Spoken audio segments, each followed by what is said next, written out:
was King's Counsel Mr. Finson, who sat and voted on this particular travesty of justice. And then we have a situation where the minister has now said that he's going to amend the law, Minister Chang, but the horse has gone through the gate. Here is this man who is called to, he was not found with the firearm on him, the imitation firearm, this toy gun. And it is part of his living. He's a producer, entertainment producer, who will be using something like this in his videos. Who to tell if those videos that he had planned were not being to portray an anti-gun position to the Jamaican youths? So I'm very troubled by the fact that our parliament could have in the first place passed a law that gives that minimum sentence. What it has done is that this man has been sentenced by the parliament, not a judge. The parliament has not stayed in its lane. It has gone over to the judiciary when we're supposed to respect the separation of powers. So we are hoping that this is a lesson to the parliamentarians. You don't just take knee-jerk reactions and pass draconian laws that you can't retreat from. So we ask the minister to intervene. We ask also the Governor General to come in and pardon this young man, because the judge's hand was tied like Pilate's hand. The parliament is tying the hands of justice, of judges, the very way that Pilate's hand was tied. I'm deeply troubled by this. It ought not to have happened in the first place. Why didn't our parliamentarians have some foreseeability that this was possible? And there's also a case which comes out of the Privy Council, which is called Tafari Morrison, which seems to put the situation where we can't get a way out legally, because in that case it was a child who was found and got the 15 minimum, and the Privy Council upheld it. We need a regional court to look at our society, to put away a young man for a fake gun, for a toy gun for 15 years, to go into the prison system and become a graduate of crime. This is awful. I'm deeply troubled. Blessed is the man that walketh not in the counsel of the ungodly, nor standeth in the ways of sinners, nor sitteth in the seat of the scornful.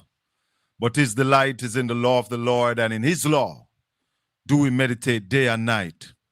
For we shall be like trees planted by the rivers of water, that bringeth forth our fruit in our season. Our leaves shall not wither until end, and whatsoever we do shall prosper. Welcome, welcome to the Colin Bell Show. Everybody share up the live. Share it up, like it up, and share it up. It's an important evening where we must have everybody. All Jamaicans, all well-thinking Jamaicans should join us this evening. Don't be selfish, Portland Spice ambassadors. Share it up with everybody. Invite everybody that you know. If they have never watched Portland Spice TV before, this is an evening that they need to be watching this channel. And we're calling all vloggers and bloggers. I want to big up Bowler, because I hear Bowler yesterday evening promoting the show for this evening. It's critical that everybody join and listen to the show this evening. So while we get ready, we have a couple of things we want to listen to. Listen to this. Dear Madam Speaker, I was alarmed by the contents of this newspaper article in the Sunday Gleaner, as I had been unaware that an Integrity Commission investigative report on the Firearm Licensing Authority, FLA, such a critical body, had been sent to Parliament on March 30, 2026, and yet still has not been tabled in the House.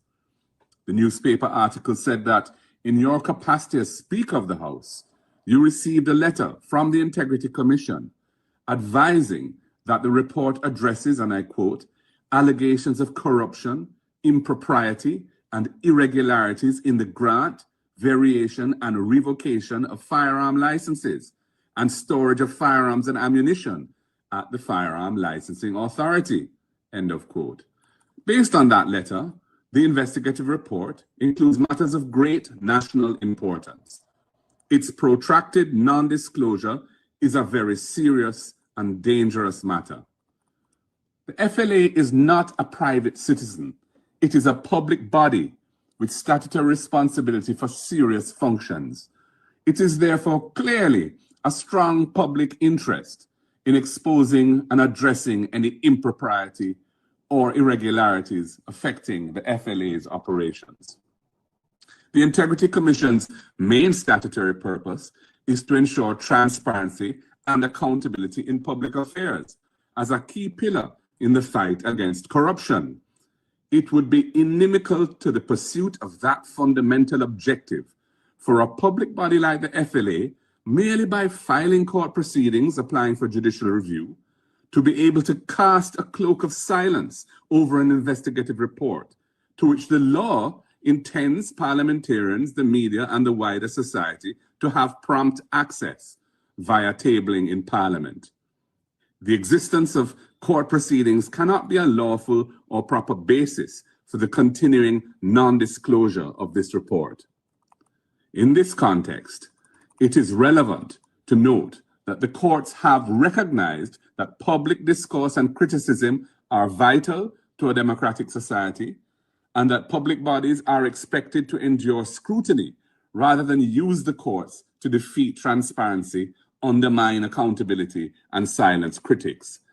This is why the courts have determined that allowing public authorities to sue for damage to their governing or administrative reputation would severely stifle public opinion, and the courts will not countenance that.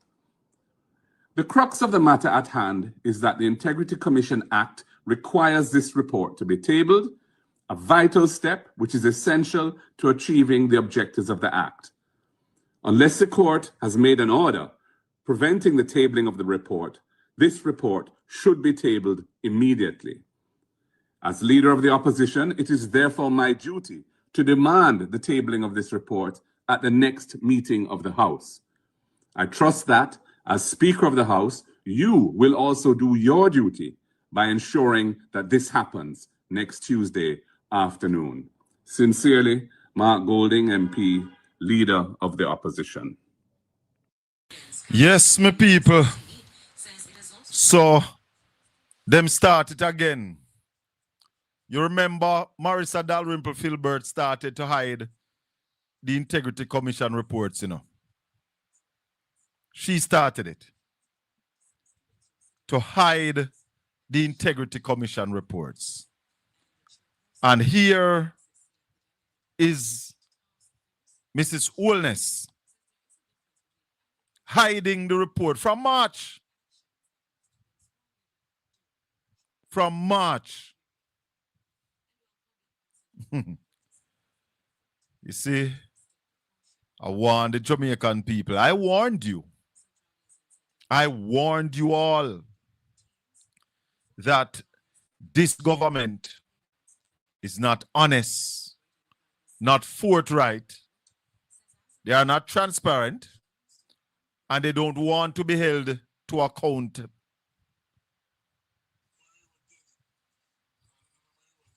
Them don't want to be held accountable for nothing. You remember Andrew Holness before the election told us that him don't want opposition to hold him to account.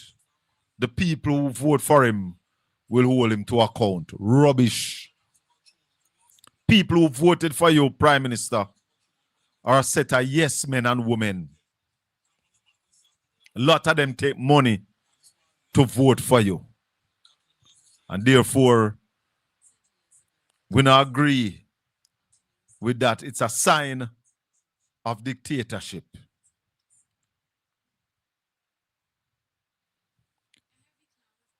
Down at Granville now no good. And let's hear what the opposition spokesman on security said to us. The following is a release from the People's National Party Media Unit. The Granville community is dealing with an absolute tragedy, compounded by 2 fatal police shootings in just 1 week. While interdicting the officer is a necessary first step. We need a transparent, fast, and completely independent investigation by Indicom. The residents of Granville and the wider Jamaica deserve the truth. We cannot keep losing citizens during interactions with the law enforcement officers who are paid to protect them and all of us Jamaicans. Regrettably, too many innocent and law-abiding citizens are becoming almost as fearful of the police as they are of criminals. This cannot be allowed to continue in our country. I urge the JCF leadership to immediately deploy community relations teams to Granville to de-escalate tensions and reassure residents who are rightfully on edge and is fearful of their lives. Even in the face of this intense grief and understandable anger, I am appealing to the residents of Granville to remain calm, as difficult as that might be, and allow the independent investigators to carry out their work. Justice must be pursued through the proper legal channels so that the integrity of the process is protected and the trust in the police force can be restored. Visit our website at pnp.org.jm or check us out on Facebook at Jamaica PNP. To jump to hasty conclusion, and I do believe in not want to jump to hasty conclusion, and I do believe in process and investigation, but based on what I've observed on the scene, the commissioner will have to take immediate action in relation to the officer in this matter. Why would you say that, though, madam? Well, you know, I think this one doesn't look so good. Can't prejudge it, but it doesn't look good. Thank you. Thank you. You know, some people are saying that the fact that the policeman was interdicted is enough. Based on what I saw on that video, that policeman should have been arrested. He should have been arrested already. He should be behind bars. I had an interview the other day with Bert Samuels, and he spoke to us about a legal gun become illegal when used in a manner like we saw on the video. You see, provocation is a hell of a thing. And if the police, they are saying to us that the lady attempt to run him over, him stand up in front of the vehicle. He spoke to the lady. We don't know what he said to the lady. We hear all kind of news. We don't hear what he said to the lady, but he spoke to the lady, stepped away, and the lady went back in the vehicle. He went in front of the vehicle. The vehicle moved. We saw it moved. And then the man pulled him firearm, one shot, killed the lady. Listen, I am saying that that policeman should have been arrested. No, interdiction, arrest. I mean, I don't know which policeman I may have family in a force to. May have family in a force. I mean, not care if I one of my family, because if one of my family do that, he must face the consequence. But we've been saying to the people of Jamaica for some time now that what the police have been doing as it relates to taking the lives of Jamaican citizens, young men, and telling the nation that them come under attack by these people. And then the Minister of Security telling us that nobody can tell the police what to do. When we were asking that the police wear body camera. That we asked for, you know. But this government does not believe in transparency. We must just take what them tell we. I remember Dr. Chang saying that when police shoot, then if we shoot, that's no, we have to use no ambulance and all of them things there. We remember the Prime Minister saying, meet the judge or meet your maker. And we heard from a caller this morning who said that he was in the force and up to 2020, Israelis were training our police officers. But you see, show me your company, me tell you who you are. And if Israelis are training our police officers, I expect nothing better. Because it's Israeli soldier security forces that kill babies, schoolgirls, old men, old women. Them no cry no quarters, who then kill. And if you bring them here to train our people, then what do you expect? What do you expect? Eh? What do you expect? Somebody said, Colin, look at the video. The lady turned the steering wheel from the policeman. But the vehicle, him could have just stepped back because the vehicle never moved in an aggressive manner. And I like she stepped on it. The vehicle never moved in an aggressive manner.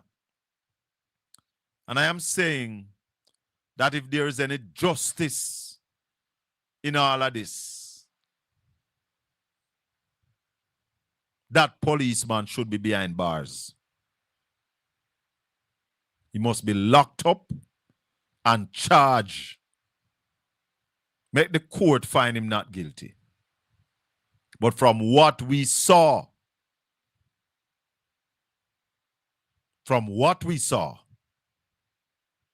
he must be locked up, not just interdict, lock up in a jail, even up a red fence, because I don't believe, honestly, I don't believe police officers should be locked up with civilians. And I've been saying that for years. But he should be locked up. Him not supposed to die in yard now, lie down under AC or watch TV. Not a backside. That should not be the case. And when I saw it this morning, you know, I said to the producer, they are going to say that she tried to run him over. And if you don't believe me, listen here. A heavy cloud of grief mixed with anger has blanketed Granville in St. James. This after Latoya Bulgin was shot, reportedly during an altercation with police personnel who were responding to a protest. That protest was in response to the killing of a 17-year-old boy a week ago in another shooting incident involving the police. Nikinsky Robinson has the details. Caught on camera and now marred in controversy. Sunday's police fatal shooting of Latoya Bulgin, otherwise called Buju, has ignited a wave of public anger and grief, which is now simmering among residents in the community of Granville. When Radio Jamaica News visited the community this morning, firefighters were seen extinguishing several fires after residents burned debris and blocked the roads. One of the eyewitnesses, who was also a passenger in Bulgin's vehicle, says they were heading to stage a protest against the fatal shooting of the teen. Everybody there try to organize so if you see the police jeep come, they park up right here. When Buja drive out now, then turn his vehicle cross the road. When they turn the vehicle cross the road, I Buja them must stop. Buja said to me, you know, say I meet them police attack. And I say, for what? We just know for the shooting they go on outside the little boy. And meet them attack you. Anyway, police said to him, say, give me a license. Buja give me a foreign license. He say, no want that. He want a Jamaican license. Buja turn on to him and tell him, say, boss, I have the money to do it. You have to take care of my people them first. And police stopped me the other day and me use it and then I say, no. Then I know, say, after that, Buja come out of the vehicle and go to the policeman and I tell the policeman, say, just give me a ticket, no. He said, no, me I take up the car, no, come I call the record right now. Buja say, well, me take the car for no one take it. She says despite claims to the contrary, Bulgin did not attempt to flee. You know, say, after Buja didn't know, have his phone and look for the papers work. He tell Buja, say, come out of the car, lock off the car. You know, so as Buja lock off the car, like the car never lock off or nothing. Buja like lock the car, you know, so the car go move on the career. It's not like a Buja go drive off or nothing because you know Buja and you know Buja live. Anyway, after that, no, the same man just give Buja one shot and Buja hold the chest and just drop back so. And with the video of the incident doing the rounds on social media, it has set off a firestorm of concerns among the public as to the manner in which the incident was handled. And then put Buja in our vehicle, grab him out and put him in our police van vehicle. If vehicle not locked, Buja drop out in a police station down there, so. Then take out Buja and dash him back in there. Feel a way. It broke me heart. It broke me down. The girl dead innocent. The peace cannot come back right now because all them kill Buju. We are mourning. We are mourning out here. An eyewitness to Sunday's fatal shooting. A 2016 Amnesty International report raised concerns about the handling of crime scenes and failure to respect the dead following a fatal shooting. Amnesty International at the time said, despite this being flagged by the Independent Commission of Investigations, the practice of tossing victims in the back of a police vehicle remains commonplace. Also, for most of the documented cases in its 2016 report, the body was removed from the crime scene by agents of the state. This has resulted in another resident calling for more punitive action against the interdicted lawman. This officer not supposed to go upon pure interdiction. If he fire from the force, and he must be charged for murder. A resident of Granville. Radio Jamaica News understands that the police are maintaining their presence in the community. Nakinski Robinson, Radio Jamaica News. And the Jamaica Constabulary Force says the victim in yesterday's fatal shooting in Granville, St. James, threatened the police and disobeyed the command of the police constable who shot her. This is according to its statement on the incident. Prince Moore has details. Wow. We have more. We do apologize for that. Now, according to the police account of events, officers were in the process of dispersing a group of boisterous protesters who were conducting an unauthorized demonstration at Granville Square when they observed a black Toyota Voxy driven by Miss Bulgin dropping off protesters. The police said the vehicle's registration plate was checked, and it was discovered that the vehicle was unlicensed. A police constable approached Miss Bulgin and informed her of the finding and that the vehicle would be seized. It's further reported that the constable sought and got the permission of the duty officer to seize the vehicle. The police said Miss Bulgin uttered the words, "My vehicle now seized today. Me rather run this over one hour and kill you today." She then attempted to drive away, at which time the constable who was standing in front of the Voxy discharged one round in the direction of the vehicle, which stopped. CCTV footage shows the officer firing into the vehicle. Miss Bulgin is then pulled from the driver's seat and placed in the back of a pickup truck. She was taken to hospital, where she was pronounced dead. And opposition spokesman... Hey, Jamaica. How no feel? How no feel, Jamaicans?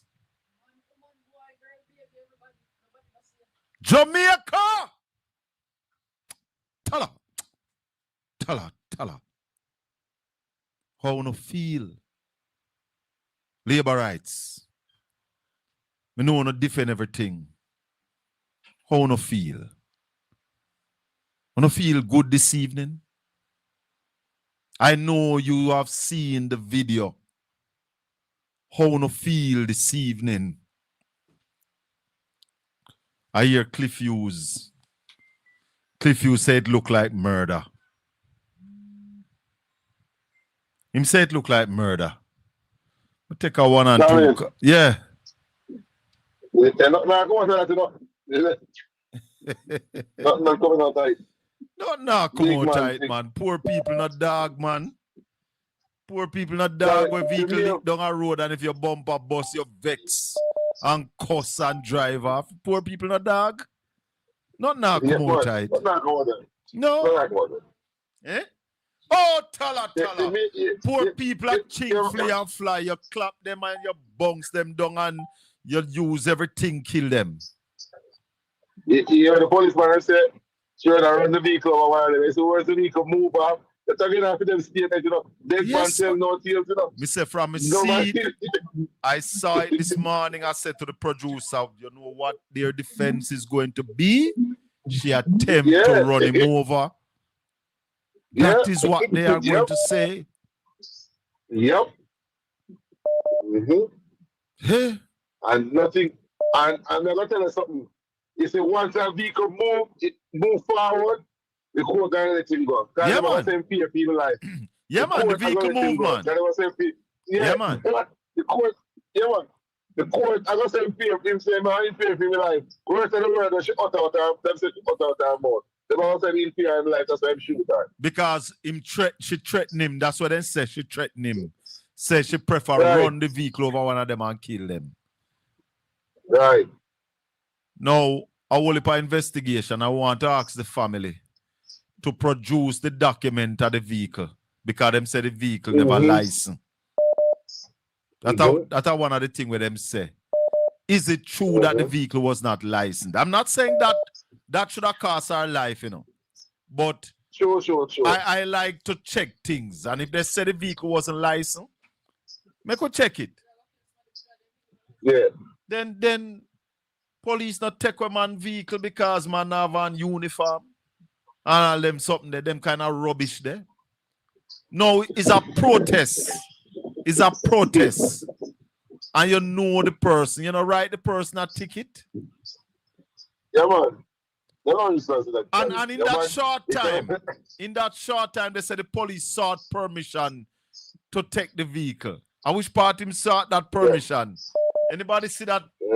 Anybody can calculate that on the video? Me now take a whole heap of call, so me go to our next call here. Yeah. Hello, good evening. Welcome to the Colin Bell Show. Hello, good evening. Hello. Yes, good evening. Good evening, sir. Good evening, Sir Colin. Yes, sir. I'm going to tell you, I don't want to bring politics into this now. But you remember one time, they did have the demonstration with the extrajudicial killing and well, the JFJ won the support of the people them with the body camera. Yes. Let me tell you something. It's a sad and condolences to the family of the young lady who died. But you see, this is what some of them vote for until it reach them doorstep. Until you have to face reality still now.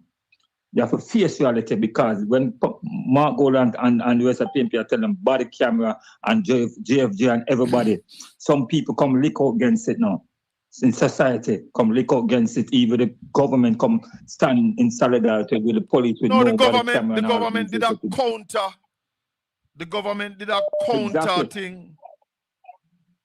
So until it reaches somebody's doorstep, until you continue preach and preach, it going always be the same. You might come out and talk today, tomorrow, the next year and all that, but until people come up and stand up against certain things and make them voice be heard, it not gonna change. Until like all a big man, maybe if it come down to is a big man it happen to in society, you will see these changes.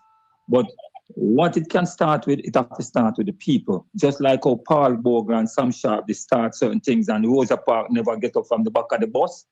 and the George Floyd and all of these things, the people them have to stand up. You see the demonstration were going on in England, people that make those demonstrations are going on in England. All right, my brother. So the Jamaican people can stay there and think say, oh, you know, reach me now. We don't have much time, so I'm taking a few more calls. Hold on. Hold on, the president. Hold on. Listen to this. Listen to hypocrisy. Listen to hypocrisy. This looks like murder.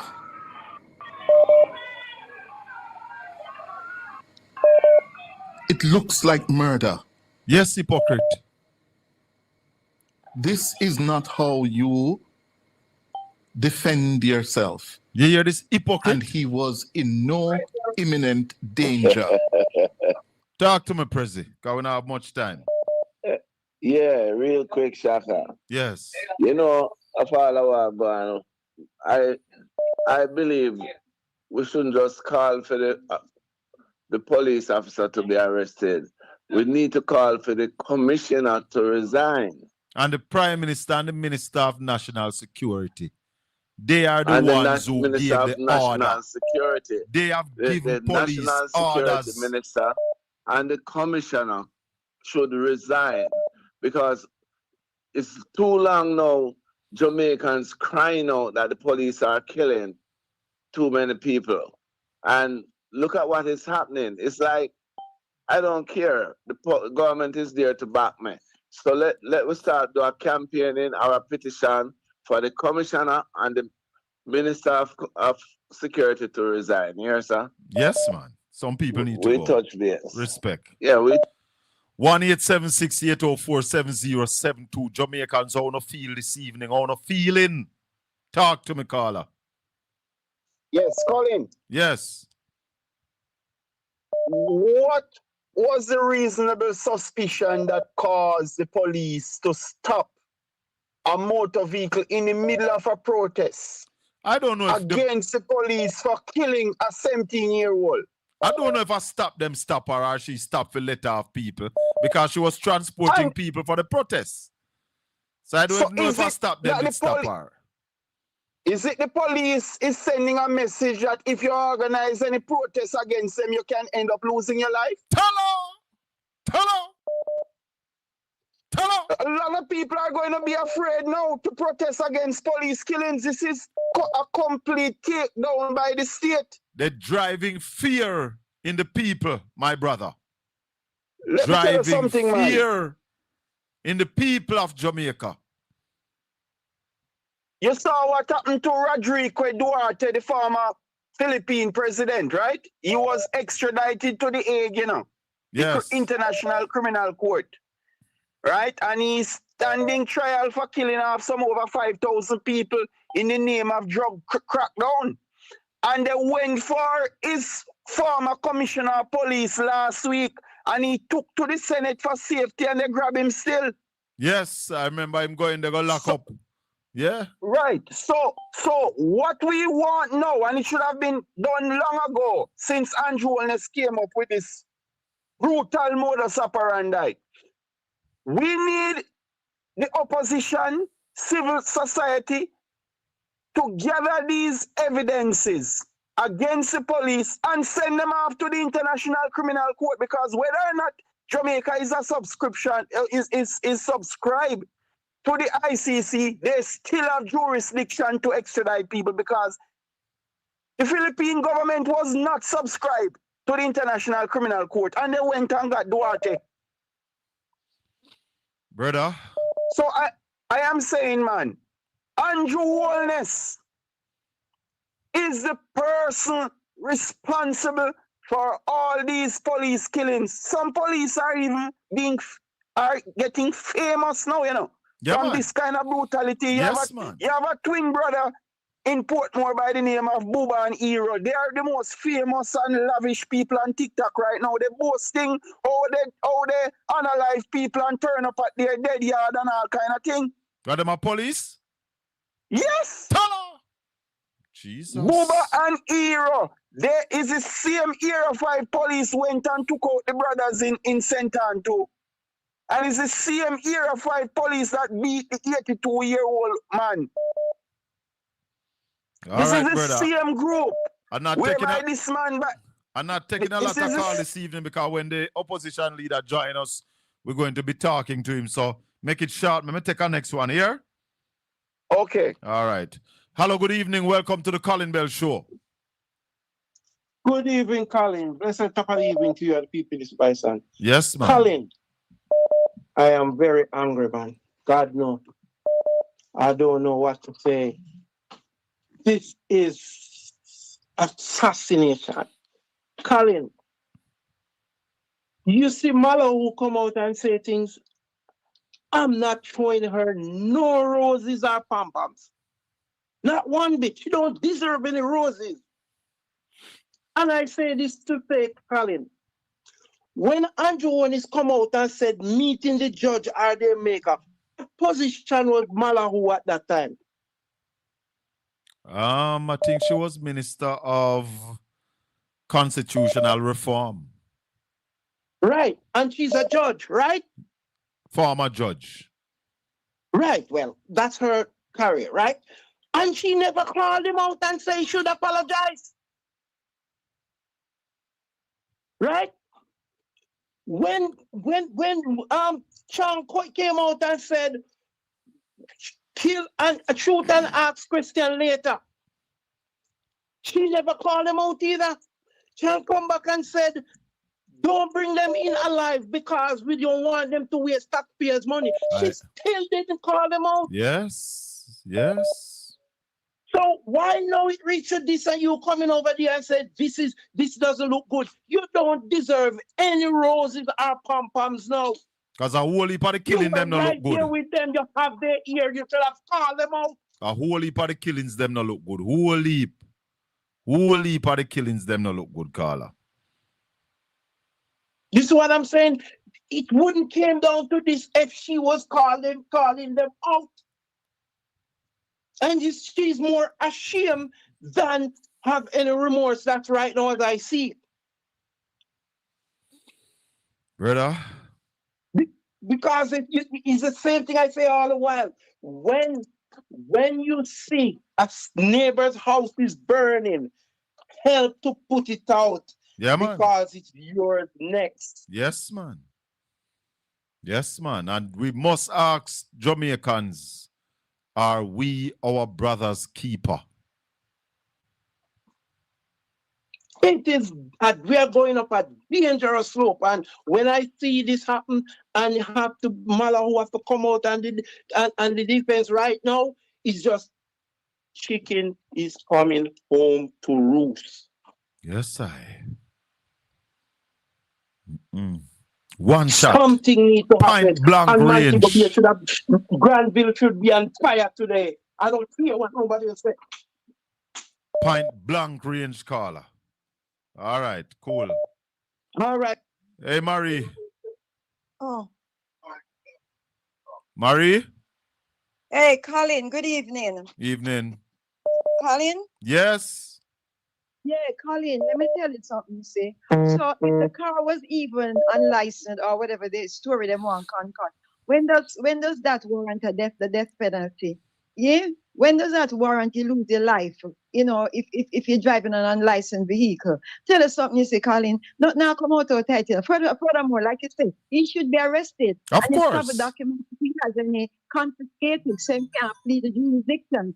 A couple years ago, a friend of mine, I see my son come home one Saturday night from a wedding reception, and police kill him same way in a car. And right away, Colin, they wanted to frame him. Well, the youth that work at JUTC as a supervisor. And when them run, him not have no record, him not have nothing. And with them turn full and said, no, we can't get out with that one, because one good, clean youth here.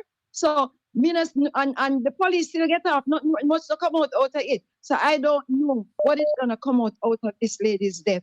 More than, it's going to bring more awareness or what. But, I don't know. Because unless they make sure so them lock him up, as you say, confiscate him, so him cannot escape. Because I wonder where kill my friend's son. At airport, they must stop him to try to run away. You understand me? Because they let them do. Or to be arrested. So, but it is sad, very sad. Very, and very start sad. To reach other people's doorstep, them now go business because of them, the dung they saw are dead. You understand, Macaulay? Yeah, man. Chink, flea, and flies. That's what we are. Marlene in court years ago, she did say, we're going to get rights abrogated in a zoso. So, as the man say, she don't deserve no flowers neither. I try her mouth, not tie, make she come out and attack. Later, call you. Bless you. Yeah. Marshy, waiting to be joined by the leader of opposition. Marshy. Colin. Yes, Marshy. Quickly. Them say them take him off a front line. That's what them say? Yes, he's interdicted. Right. So if when him up on the front line where everybody can see him, at that him do. Imagine when him go up on the back line. Tala. God help us. Me gone. Yeah, man. Obi, wagwan.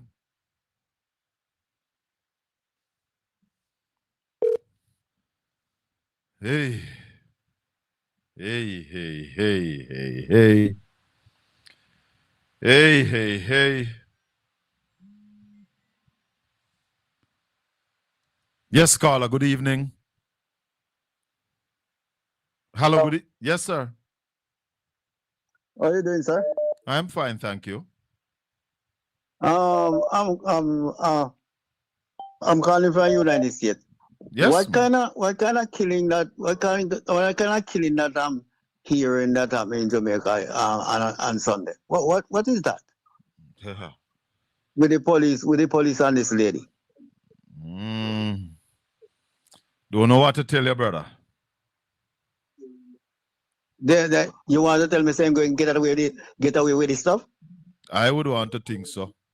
This is Jamaica, and when I listened to an interview with Renito Adams, and the interviewer asked Renito if him kill nobody and all of them something. And Renito said, "No, I don't do them. If I do it on behalf of the state, it's the state, it's not him. But when you do things the way we saw, that is not on behalf of the state. No. That is somebody gone rogue. Rogue. You can't. I just want to say something pertaining to this addition of the police in Jamaica. And you will train 300 police every year. And 300 police come out on the street every year. What are we saying from now until 2030? How much police on the road? The amount of police on the road is not the problem in a car. It's how they operate. Or they are trained to operate on the road. We want police on the road. We want a whole heap of police on the road. We want the police to have presence. But the police must protect and serve.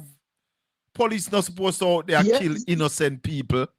The police not supposed to kill a man who surrender. Not at all. Not at all. Not at all. It's not supposed to happen. Nowhere in the world it's not supposed to happen. You don't kill people like that. If the man surrender to you and you're not supposed to kill him. All right, tell you what, we see the opposition leader here, and we are going to join him right now. So caller, call me back later tomorrow, all right? Okay, all right, okay. Yeah, all right, okay. Blessings. Yeah. Honorable Mark Jefferson Golden. Hey, Colin, good evening, what's sir. up? Welcome to Portland Spice TV. It's a sad evening, opposition leader. It is. Very sad evening with that video that is making the rounds, Very, very, very sad. You want to say anything about it before we get into Nara? Well, I can only say that because it is so shocking.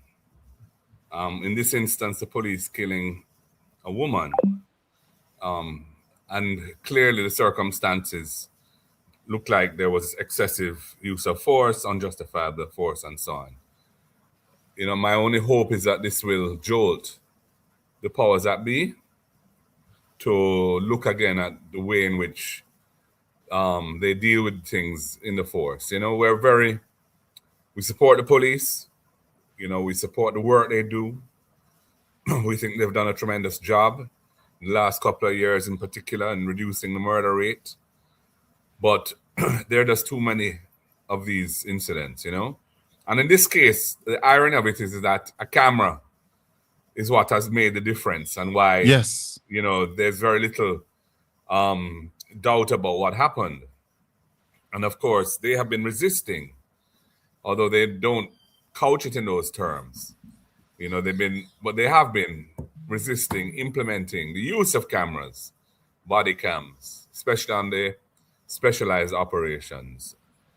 And one is wondering, what will it take to get them to recognize that there's no principled basis for refusing to use these cameras.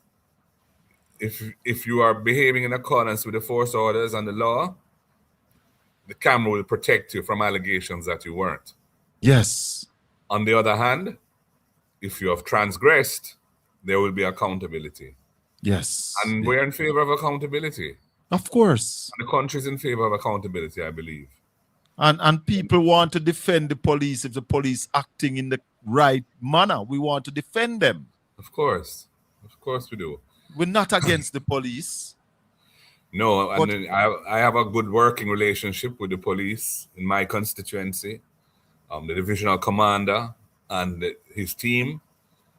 You know, but we have had incidents this year in my constituency which have been very sad and have let me feel a bitter taste in my mouth as well. So when I see this happening yesterday in Granville, you know, my only hope is that something positive can come out of it. You know, as much as it is a terrible thing and we mourn for the lady's family and so on. Yes. You know, at the same time, if it can nudge change, if it can bring about a different attitude or position on the critical issue of accountability, then at least something positive would have come from this terrible thing. So that is my hope. Yes. Let's get right into it, opposition leader. The NARA bill. A lot of people are talking about this bill. A lot of people don't understand what is in the bill. A lot of people have not seen the bill. They are just hearing what people are talking. We saw in the debate your attempt to go clause by clause, and you were basically stopped.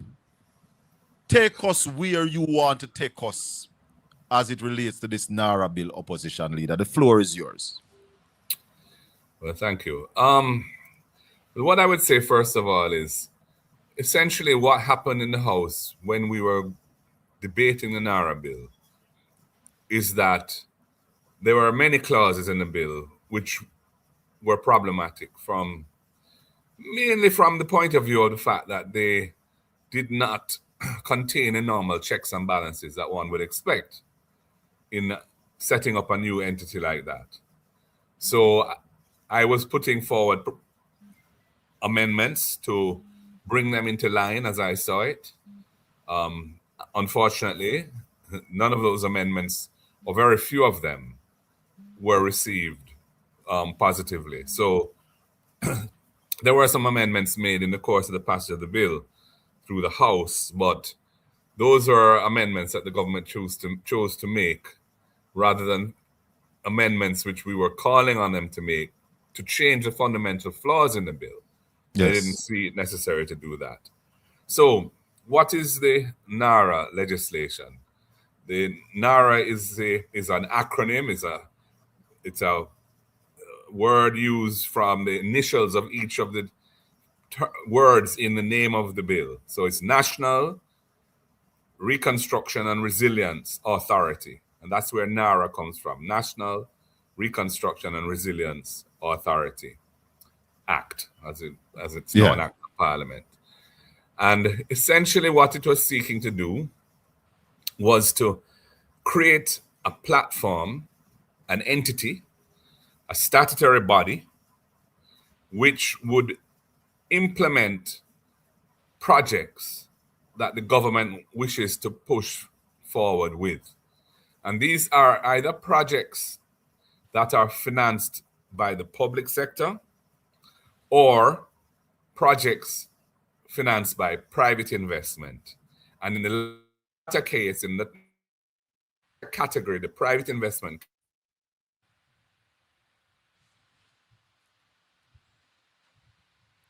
We're not hearing your opposition leader. Show 15 million US. Mm. We're hearing you now. Go ahead. We lost the opposition leader. I know you will join us back. Yes, I'm Yeah. sorry. Yes, go We ahead. had an internet glitch. Yeah, continue. In case of private investment, the threshold for a project to be brought under the NARA framework is 15 million US dollars. In the case of a public investment project, it's up to the government or the cabinet to determine what projects they wish to bring under. And indeed, it's also up to them to put any private project that meets the necessary threshold onto the list of what they call it, I think, strategic investment projects or something like that. They have a phrase for the private sector projects that come under NARA. NARA is, as I've said, a statutory body. What does that mean? It means that it is like a company. It has the ability to own property in its own right. It can be sued or sue in its own name. Yes. There are characteristics of a statutory body that are set out in another piece of legislation called the Interpretation Act, and which are applied to NARA by a provision in the NARA bill. So it's a statutory body, but it's a very peculiar statutory body. And the main peculiarity of it is the fact that it does not have a board. Normally, a statutory body is set up under a law, a statute, and has those powers of a statutory body. Its functions and its purposes are set out in its legislation. And a board is created by the legislation, usually with the constitution of that board, the rules applicable to that board, set out in a schedule to the legislation. In the case of NARA, there is no board. And this was very strange. I've never heard of a statutory body without a board. And it was a major fight that we had in the parliament because we did not think that was appropriate. Because NARA is going to be responsible for undertaking massive projects with resources, much of which will be borrowed by Jamaica from international lenders.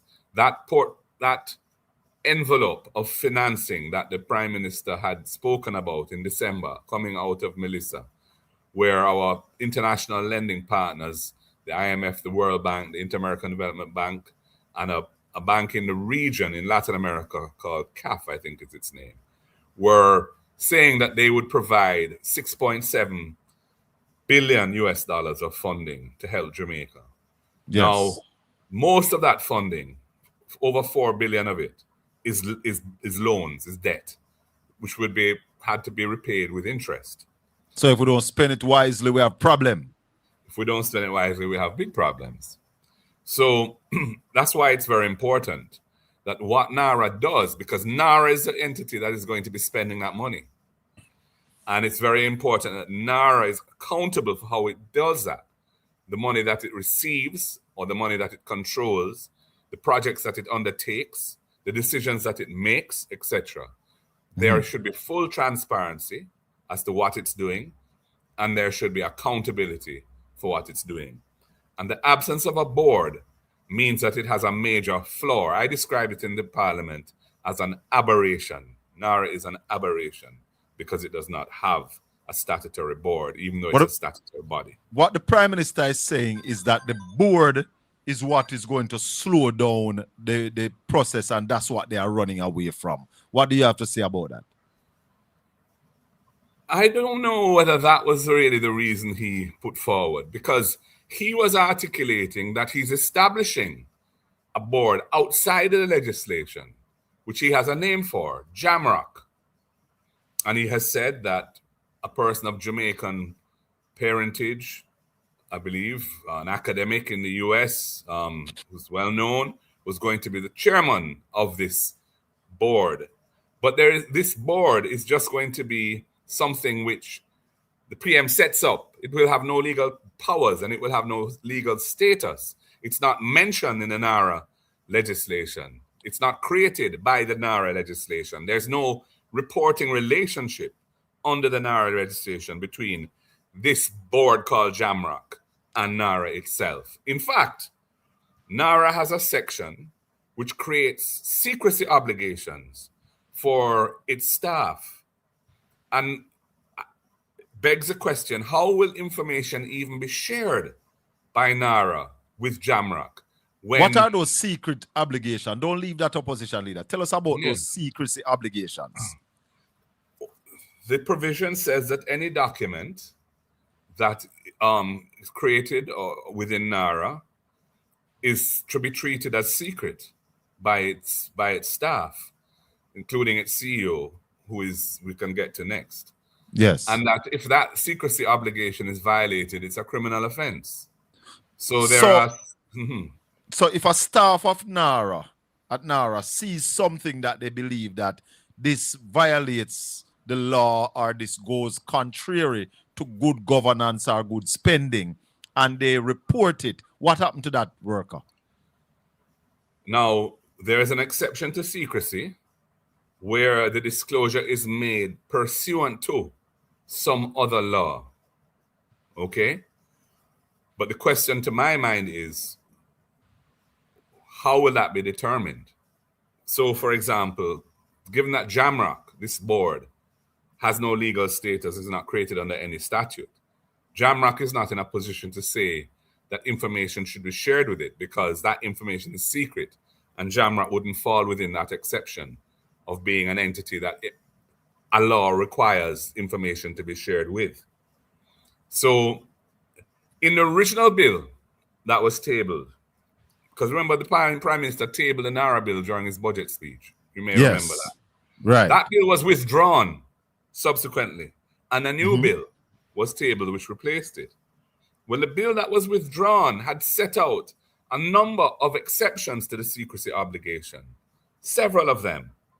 But that was all removed. And instead, what they had is this general formulation, which says that if this disclosure of this secret information is pursuant to another law, then it's permissible. But it raises a lot of questions. I, for example, asked whether if the court, if NARA is involved in litigation and the court wants to make an order of discovery in that litigation, would that fall within the formulation? Because normally when we talk about pursuant to another law, we mean written law, statutory law. That was not answered to my satisfaction. So as a result of this, I think that JAMROC is a construct which is not properly thought through. I don't think it can play the role of holding NARA accountable. It has no legal status. It has no obligations to the Jamaican people. He was using the construct that was set up during the IMF program, EPOC. And he said that was a model that he was drawing on. But the two things, it's fish and fowl. It's apple and pear. It's not far. They're not comparable things. EPOC had no resources to manage or disperse. EPOC was simply reporting to Jamaica on Jamaica's performance under the IMF program using data, macroeconomic data published by Statin, the Bank of Jamaica, and so on. NARA is totally different. NARA is an entity, is an enterprise that's going to be conducting transactions, massive transactions over years to come. That's going to be given money to spend. Yes, which will be appropriated resources through the budgeting process that Jamaica has borrowed and will be spending through NARA. And yet it has no board. And the board that exists, supposedly, has no legal status and no powers. So I felt that was a very inappropriate arrangement fraught with potential problems. Isn't the difference, the opposition leader, that EPOC was basically supervising the Minister of Finance, who is an elected person, operating with the cabinet. So therefore, is just to say that the government is doing the things that they ought to do. And the difference with NARA would be given taxpayers money, the loan money that taxpayers will have to be pay back to basically spend as the Prime Minister desires. Yeah, am I right? I mean, in a nutshell, that's right. I mean, I wouldn't say that EPOC supervised the minister. EPOC reported on a quarterly basis on the performance of the Jamaican economy, and they did so publicly. So they issued a report every quarter with certain deliverables that are set out in the IMF program, various economic ratios and so on, you know, and how Jamaica was actually performing relative to what it had agreed to do in the IMF agreement. So that was essentially just a monitoring role. It wasn't providing any governance oversight of employees who are taking public resources and spending it, entering into contracts, dealing with agencies of government. And that's where I think we need to go next, is how NARA sits in the overall government system. Hold on, opposition leader. Somebody in the chat room is asking, under which legislation will Jamrock be governed? None. There's no legislation that will apply to Jamrock. Jamrock is purely an administrative construct appointed by the Prime Minister. Essentially, it's a committee that is set up. It has no legislative powers. It has no legislative existence. That's the point. Let's go where you wanted to go a while ago. Yes. So, NARA, having been told that these are the projects that the cabinet has put on the official list, has responsibility for executing those projects. And these projects would need to go through the normal approval process for any project in Jamaica. So you have the local authorities, which is the municipal corporations, used to be called the parish council. They have to look at it and make sure that the design of the project doesn't breach their rules and regulations. They don't think that there's anything in the project design which could be damaging to people in the vicinity of the project or create undue problems, traffic problems, water problems, and so on. They have NRCA, which is the National Resource Conservation Authority, now called NEPA. They have to look at the project from an environmental perspective to ensure that the project does not unduly damage Jamaica's natural environment. And there are all sorts of other agencies that have a role in approving a project. The fire department has to approve the arrangements for managing fires. Yes. You know, the road authority has to deal with that, their side of it, the water commission, etc. All of these are called, I think, approving agencies in the NARA legislation. And the way NARA is set up is that NARA is empowered by the Act to tell approving agencies essentially what to do in relation to a project. So if a project comes before NARA and NARA wants to execute the project, it can tell all the agencies what sequence they must review the project in, or whether they must review the project all at the same time, so that one won't have the benefit of the thoughts and input of another. If there's a provision or if a decision is made which NARA doesn't like, NARA can complain about that. And if there are conditions, which there always are... Complain to who? Who does NARA complain to? Well, at first blush, NARA would complain to the authority, the approving authority, and it can issue directives, formal directives to that body as to how it should make its decision. And if they don't comply with those directives, then NARA can go to the PM, and this is what the law now says, and ask the PM to step in and make that decision himself. And there's a recent parallel here, because you'll recall that the Constitutional Court just ruled that in a situation which happened before NARA, in relation to the Dry Harbor Mountains, where a private company had applied to be able to quarry in the Dry Harbor Mountains on land that it had acquired. And the NRCA/NEPA, the environmental body, said, no, we're not granting that permit, because that is a very environmentally important and sensitive area. And it's an area where there's forest, which is in the same condition that it was when Columbus came to Jamaica in 1494. So they refused it. An appeal was brought by the company, and that appeal went to the PM. And ultimately, that appeal was allowed, and they were permitted to undertake the project.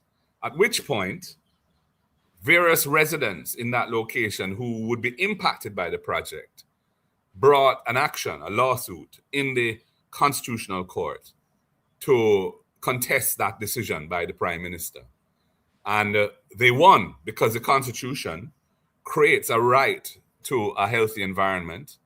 And the court said that based on the evidence before it, it was likely that that right would be infringed by this project. And hence there was no compelling reasons that were provided for that right to be superseded by the private interests of this developer, this quarrying company. So they ruled that that is at an end. Now I hear the government wants to appeal that, but I think it was a very important decision. But why I raise it is because it shows an instance where the Prime Minister has stepped in to overrule, in a sensitive issue, a government body, a public body that has statutory responsibilities for that particular area, the environment in this case. And that's the same thing. That's the same power the stepping orders in NARA is giving him now, right? Correct.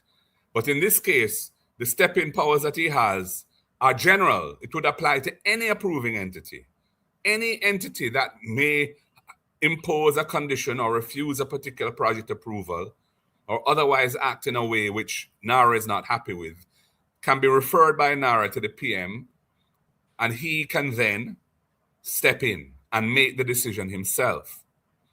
And what's furthermore, there's no obligation, to publish the directives that are issued by NARA to approving entities. This is another amendment we had sought. We said, for transparency, if approving entities that have responsibility to the Jamaican people for ensuring that projects don't negatively impact us, if they are going to be receiving directives from NARA, those directives should be published. They should be put on a NARA's website. We should be able to see what they are. Similarly, if the minister, who is a PM in this case, is going to exercise stepping powers, that should be published as well. And they said no. There's a third power, which is that the minister, who is the PM, can issue directions to NARA, which NARA has to comply with. So ultimately, the PM, as a minister, himself controls what NARA does, because NARA can be issued directions. The act allows him to issue directions, and there's no need to publish those directions. So there's this cloak of secrecy over the operations of NARA in these critical areas, the directions that it gives to approving entities, the directives that are given to it by the PM as the responsible minister, and the step-in powers that he may choose to exercise. And that was an area of great concern to me. Another area. Go ahead. A question coming from the chat room. Somebody's asking, how can a non-regulatory body overturn the ruling of a regulatory body? The only way it can happen is because the law will allow it to happen. If NARA, that is what the NARA Act will allow.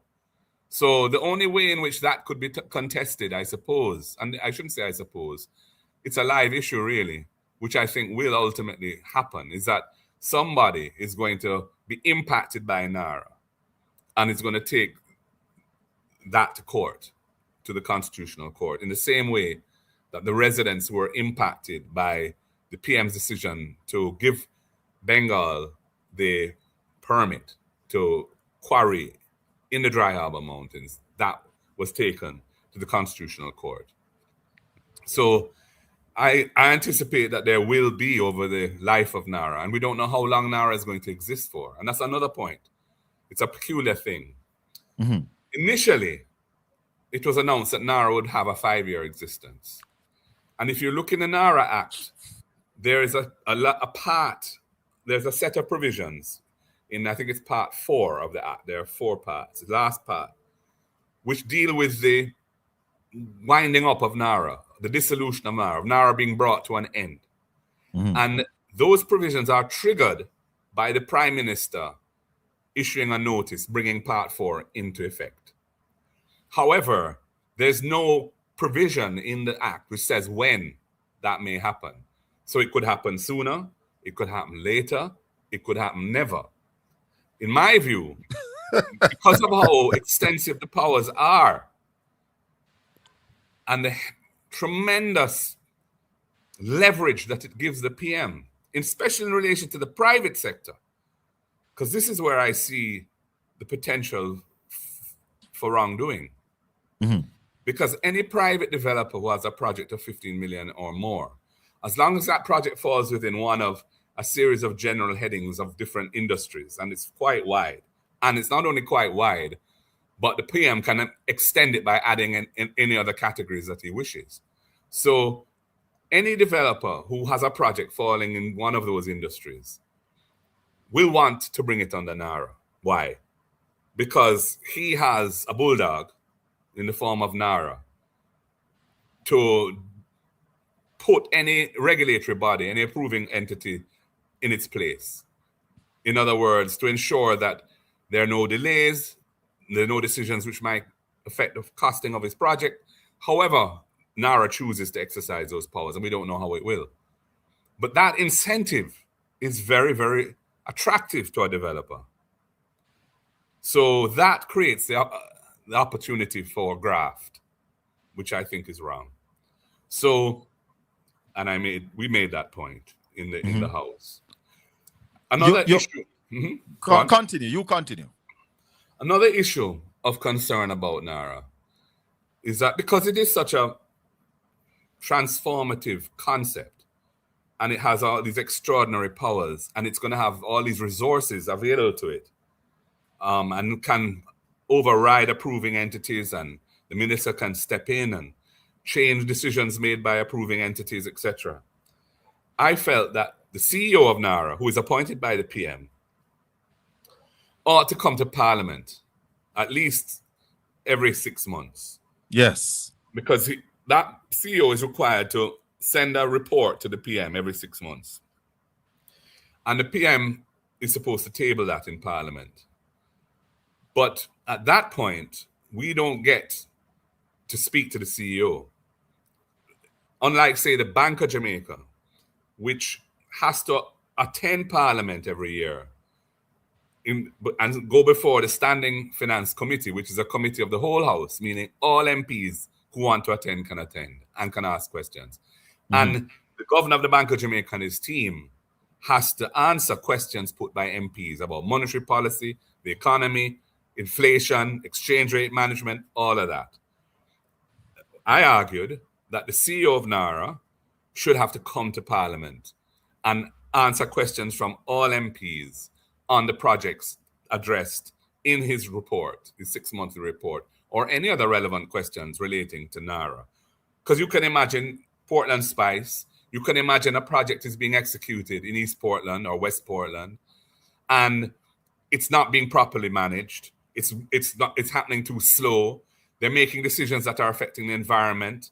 There may be structural issues affecting the hillside that could be risk landslides. There could be any manner of things that citizens might be concerned about. And you as an MP now would want to be able to ask questions of the CEO to represent the people who put you there. That was refused. So the only way now that Parliament can play a role in relation to NARA is through the Public Accounts Committee, which is not a committee that all MPs sit on. It's a committee with I think 12 or so MPs on it. And they have to bring the matters before them. But the government controls the majority on that committee.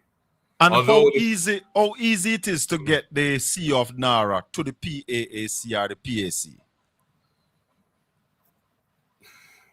The chairman would have to put to the committee that NARA be asked to attend a sitting of the PAAC, and the committee would have to endorse that. And that's can it be denied by the majority? Yes, it can. And I've had instances, not at the PAAC, but when I was chairman of the PAC, which is a Public Accounts Committee. Yes. Where I wanted to look at Auditor General reports and I was unable to persuade the majority on the committee to convene a meeting when I wanted to convene it and so on. So the power of the majority is very real in those committees. I'm not saying that PAC won't be able to operate. A lot depends on the attitude of the members, especially the government members. But the point I really wish to make was that NARA is so central, will be so central to the Jamaican economic effort and the expenditure of public and private resources on projects, that it ought to have provided a mechanism for Parliament as a whole, at least the House of Representatives as a whole, to hear from the CEO and to be able to ask questions. And that was denied. But what is difficult in accepting that opposition leader to have the CEO come in front of the entire Parliament, take questions from whichever parliamentarian want? What is difficult in that? I just don't think the government wants to create a situation where the CEO might face tough questions. Also, there's a general reluctance to take on board amendments that come from the opposition anyway because of the tribal nature of our politics. So if they do accept anything, it's something which is so self-evidently necessary, that they will endorse it. And there were a few things of that nature that in the bill, because there were some things that needed to be fixed because they were just errors. But the important structural deficiencies, the big points of policy which needed to be changed for greater transparency and accountability, those were resisted. And I don't know why a government would wish to do that. What is your biggest concern about this NARA bill? I think that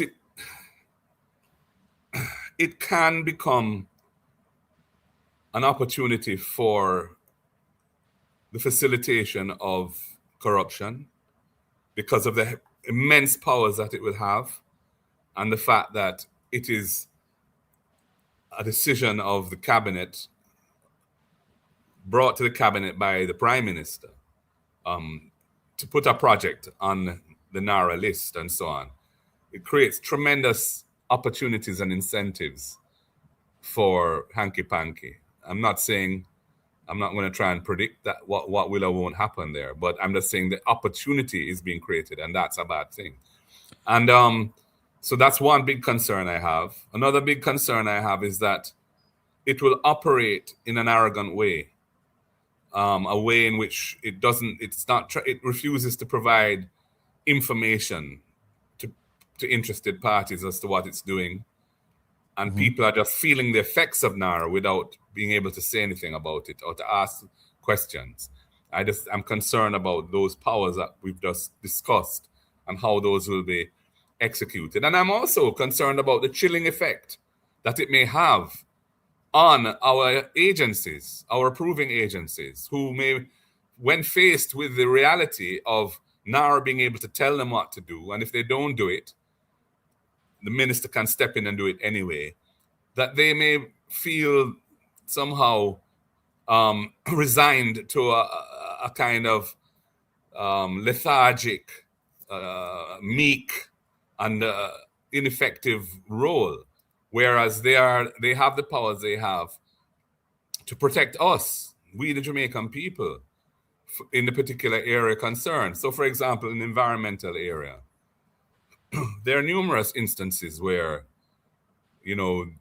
private actors have done things or want to do things that could be very damaging to the environment, whether it be things like the Rio Cobre, whether it be the water table and aquifer below the cockpit country, many other things, coastal areas where there are mangroves, etc. So hotel projects in environmentally sensitive areas and so on. And although we tend to be a bit cavalier about these matters in Jamaica, the reality is that the current situation in the environment is we hold it in trust for future generations. Yes. It's not ours to mash up. We must protect it because our children and their children and other generations to come are going to suffer the consequences if we don't. And those consequences will be severe. So I think any entity that is reposed with the responsibility and the powers to protect us ought to be independent and ought not to have, well, for what we've been saying for a long time, first of all, that the NRCA and NEPA should not be within the Ministry of Economic Growth and Infrastructure Development. That is a conflict of interest, as was established in the Bengal case, because the decision to grant the permit on appeal was no doubt driven by that ministry's primary motive, which is to push economic growth. But economic growth must be done in a sustainable way. And otherwise, it's not development, it is destruction. So it's very important that those bodies that are given responsibilities by the laws that we pass to protect us are not cowed down, subordinated, and neutered by an entity being given superpowers over them. Is the indemnity clause still in the bill, opposition leader? Yes, it is. Explain that to the listeners and the viewers. So there are provisions in the NARA Act that essentially says that any employee of NARA, the CEO or anyone else, who is subject to any kind of legal proceedings, whether it be criminal or civil or administrative proceedings as a result of how they've conducted themselves, is entitled to be indemnified by NARA, meaning that NARA has to pick up their legal fees, and if they have to pay any fine or pay any money or compensation or whatever, NARA has to foot the bill. How does that make sense? Subject to them having established that they were acting in good faith. So, if they weren't acting in good faith, they would find it difficult to claim that indemnity. But they could be acting negligently and still acting in good faith. Good faith really goes to dishonesty rather than competence. So you could make a disastrous decision. Acting in good faith? Would anybody come and say that I wasn't acting in good faith when I did something? Obviously they wouldn't, and it's hard to prove otherwise, especially when you can't get an order for discovery against NARA because of the secrecy provisions in the Act. So, it's crazy. I was just watching a series recently on Netflix about Chernobyl, the nuclear disaster in the Soviet Union. Yes. And, the people in the control room of that nuclear power plant made some disastrous decisions, but they weren't acting in bad faith. They were acting in good faith. They thought they were doing the right thing, but they were being pushed to achieve a particular objective. And in so doing, they crossed various lines, which were disastrous. So I'm just making the point that the Jamaican people are not protected by an indemnity clause that requires somebody to indemnify just on the basis that they acted in good faith. Because they may have acted. Explain to us, why would you put that in the bill? Why would that be in the bill? That would be in the bill in order to encourage someone who wants to work at NARA or is thinking of working at NARA or is being asked to work at NARA and may have a concern about the powers that they're being granted and whether the exercise of those powers could result in them being held accountable personally for it. This would be something that could assure them that were that to happen, they would be protected. That's the only reason I can think of. I'm scared of that clause, opposition leader. Very scared of that clause, because you mentioned that one of your biggest concern about the bill is corruption. Yes. Doesn't this really gives access that, okay, so I can do something and get away with it? Isn't that like a get out of jail free card?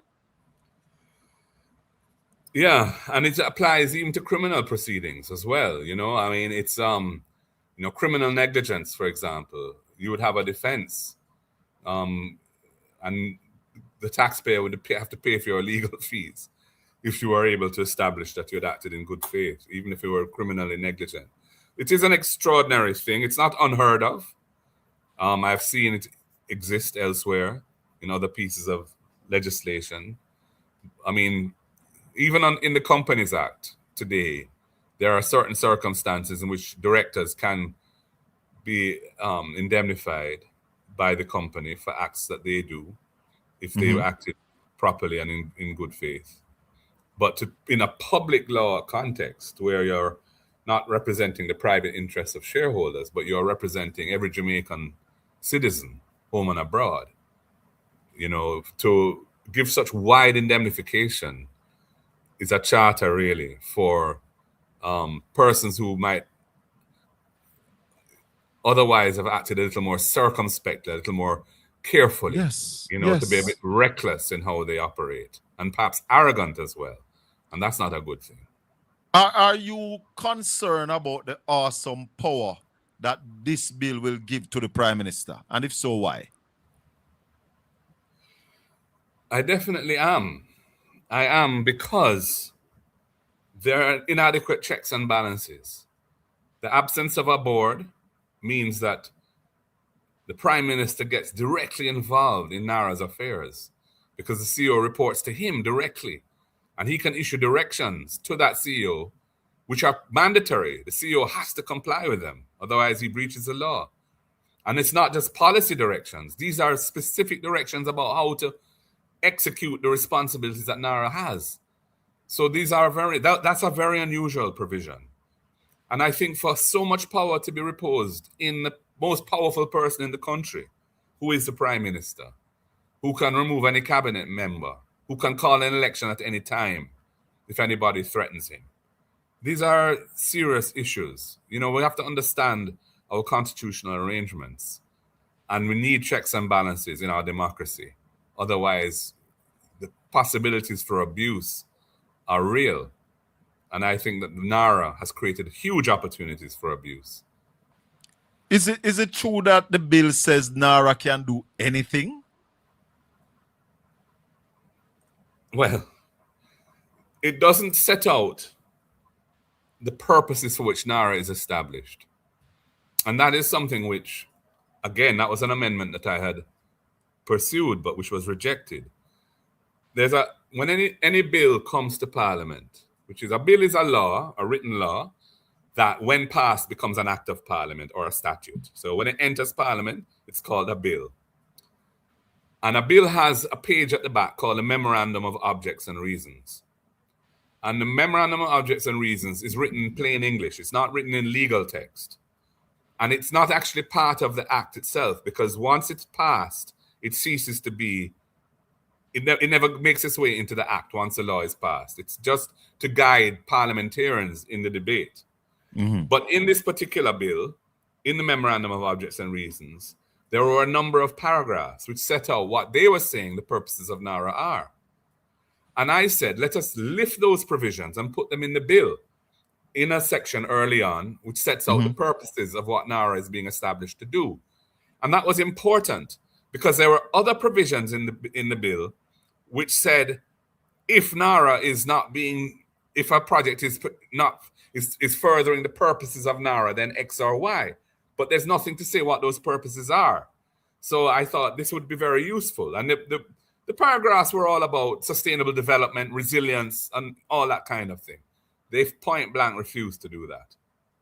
So there's nothing in the act which sets out what NARA is really being established to do. And it's very misleading. And the reason why it's misleading is because it has been sold to Jamaican people as something to do with Hurricane Melissa.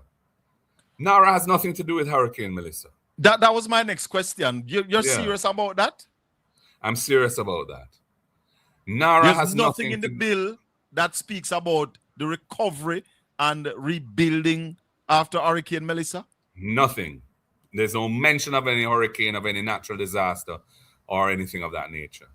NARA is the government's attempt to do what it has failed to do for 10 years, which is to get the Jamaican economy to grow more rapidly. And there is a view within the government that the reason why they have failed to get Jamaica to grow, other than at very low rates, is because the bureaucracy is inefficient and it takes too long to move anything forward. Is that so they true? use the pretext of Melissa to create this new platform to drive projects in a way that was not previously possible. But those projects are nothing to do with the hurricane. For the most part, these are projects which they'd already identified from before. A new hospital to replace KPH, the government campus, various road projects to avoid congestion in Lucy, and all that kind of thing. It's nothing about building the houses. removal of Upper Camp, is that one of them? It could be. I don't remember because they're not listed in the act itself, but they have been the subject of discussion, and we've heard what they plan to use NARA to do. In fact, I remember one of the guys from TPDCO, the chairman, I think, saying that the hip strip, the revamping of the hip strip in Montego Bay would be a NARA project. So I'm just saying, there's nothing in there about building houses for people who are hurricane victims. That's not in the act. That's not what it's there for. And then the private sector dimension of it further reaffirms what I'm saying, because now NARA can simply open the gate for any private project of 15 million or more without the regulatory bodies having the ability to really make a difference in as to the way in which that project is rolled out. And that again has nothing to do with Melissa. Tell me something, opposition leader. You mentioned earlier in the discussion the Dry Harbor Mountain issue where the court ruled against the government. Yes. If NARA, or I should even say if, because the bill has been passed, it has. When NARA comes into play, can the Prime Minister just go ahead and do that mining project even though the court has ruled against it? That's a tricky one. I think that would raise constitutional issues if that attempt was made, because the court has already ruled that that project infringes in environmental rights of the Jamaican people, especially those living in the vicinity of the project. So I think any attempt to use NARA to overturn that could be challenged in court. When NARA does a project, can it be challenged in court if the citizens believe that this violates our environmental rights or our constitutional right? Can they take it to court? They can, and they will, I believe. The opposition is totally up in arms with aspects of this bill. Will we see the opposition taking it to court to basically fix some of the things that you would want to see in the bill? It's something that I'm considering and I'm seeking advice on. But it may be that we have to wait until NARA is operational and we see what it's actually doing. And if it does anything that is abusive of the rights of the people, then we can definitely, court action be taken, whether by the persons affected or by us or anyone else. But to challenge it just as a law which is not yet operational is a much more challenging legal thing to do. I'm not saying it can't be done. It's something we're looking at, but we haven't come to a decision on that yet. Do you see this having any issue with the multilaterals? Well, the multilaterals give tremendous weight to the government's narrative on any issue.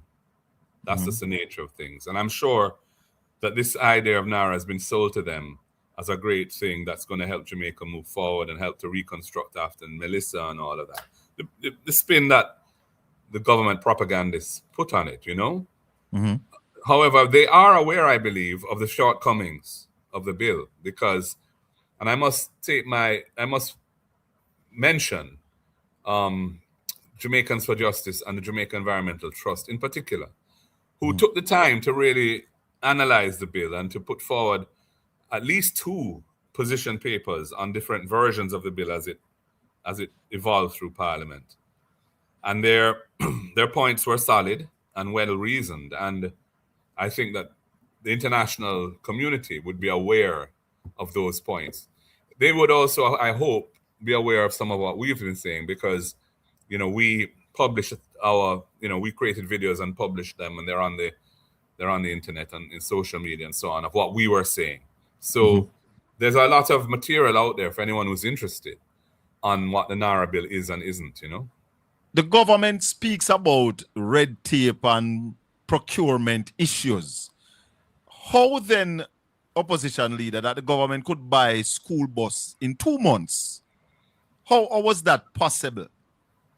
Exactly. Exactly.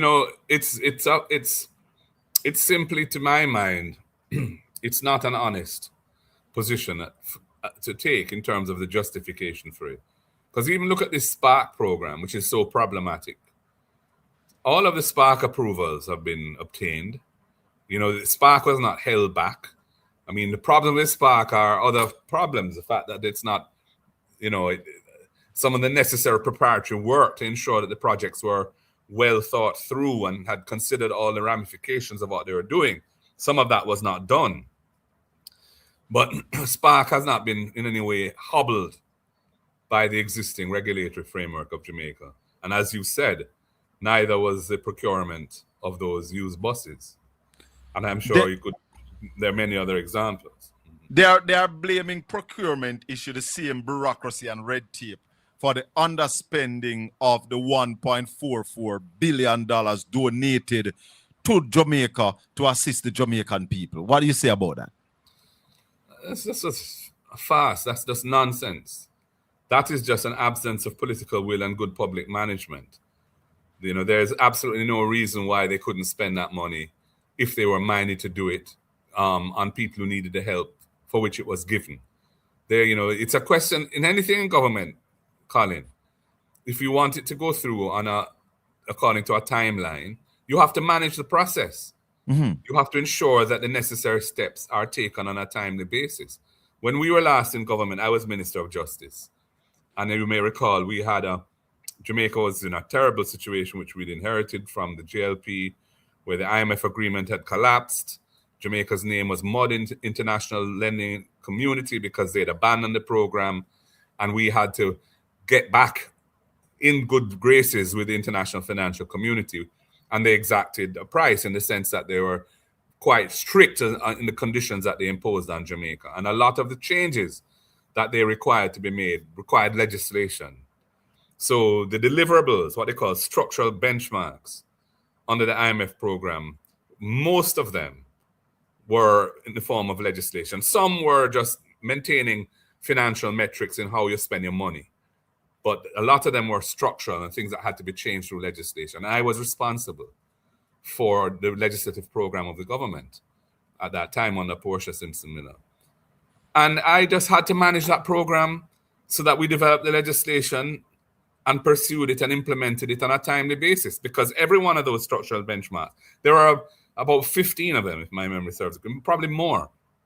Every single one of them had a date attached to them that you had to table this bill in Parliament by X day, or you had to pass it by Y day. And I didn't want to be the reason why Jamaica wasn't delivering on the program. So I got my team together in the ministry, and they were great civil servants, great public servants. And we spent hours on this thing every week. I mean, weekends, late at night sometimes, but it's possible to do it. And I'm just saying, you know, so for them to say they can't spend money donated in cash for the purposes of the Jamaican people, it's just a lie. What about emergency procurement? How does that work? Why they're not using that? They do use it. They use it when they want to use it. They've used it extensively in Melissa. When I was in Black River, on the Friday after Melissa, I flew to Black River to see what was going on there. And I was in the town mash up. It was like a mud everywhere and buildings, people just standing around or sitting around, and it was horrible. You know, everyone was in a terrible situation. But they'd started the cleanup already. There were trucks, many trucks that were working, loading up mud and debris and what have you. And I was like, what? And then I saw a government MP on the corner in Black River. And he's not an MP for any parish in Western Jamaica. So I asked a local people there, I said, what is that MP doing here? And said, I feel him truck them at work. Hello! Hi! Yeah. And that was days after Melissa hit. That was emergency procurement. That never went through any tender process or anything. Opposition leader, what do you have to say to the people of Jamaica? How should we position ourselves to deal with this NARA issue? Okay, well, I'm going to have to wrap up now because I have two more questions for you. Just two. But how should the people I would say to position Jamaican themselves? people that we have to be very vigilant in relation to how NARA is operating. We should use all the tools at our disposal to try and get information. Access to Information Act. It's not clear to what extent that will be effective. We have to try it.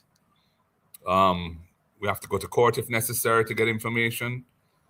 And if there are things that are happening which indicate that the Jamaican people's interests are not being protected and that things are taking place which are dangerous or wrong, then we have to be prepared to stand up to it, whatever way, lawful way there is, whether it's go to court, whether it's demonstrating, whatever it may be.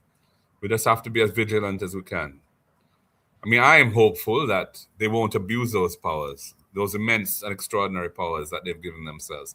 I am hoping that they won't abuse them, that there won't be any corruption and so on. But based on track record of the government over the last 10 years, I'm not optimistic about that.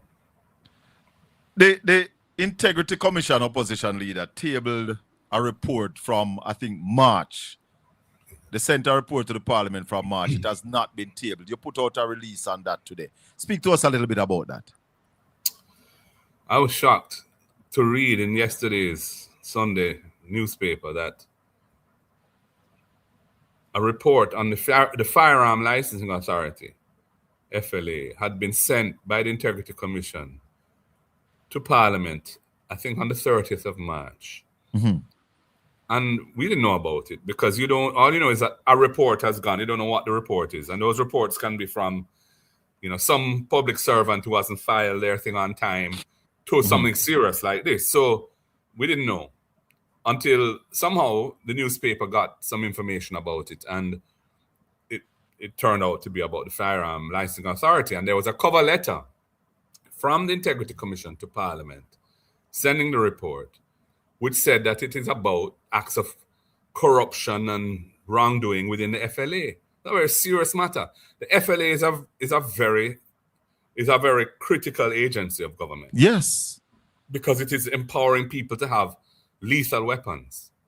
So if the wrong people are given those licenses, whether because of incompetence within the FLA or corruption within the FLA, then every Jamaican is at risk because somebody has a lawful weapon which the police can't take from them if they use it lawfully.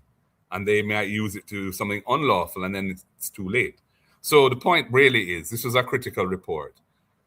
And I wrote to the speaker yesterday to explain why this is such a critical thing and why the obligation is clear, in my view, that it should be tabled without further delay and demanding that it is and calling on her to do her duty as speaker to ensure that it is tabled on Tuesday in the House.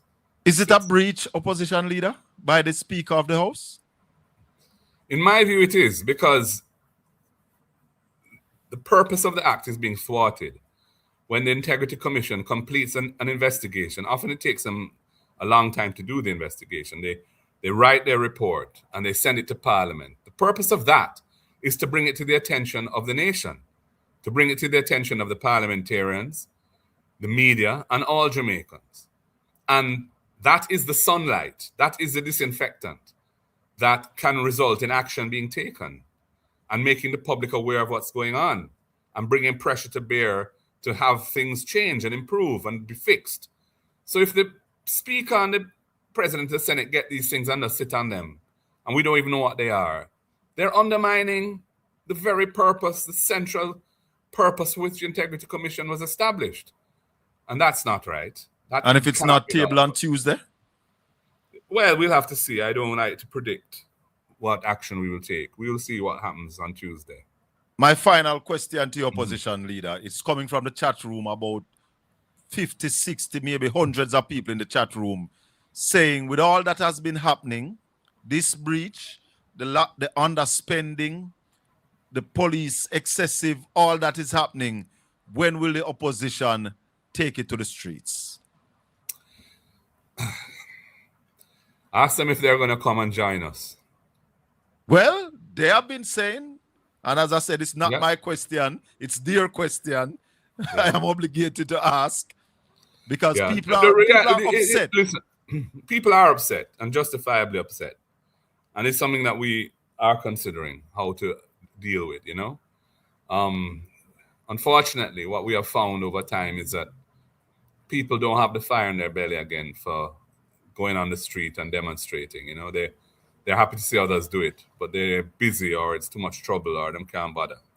So, you know, we have to see whether the things going on now are sufficiently serious, egregious, that it will stir the Jamaican people from their slumber and make them answer the call.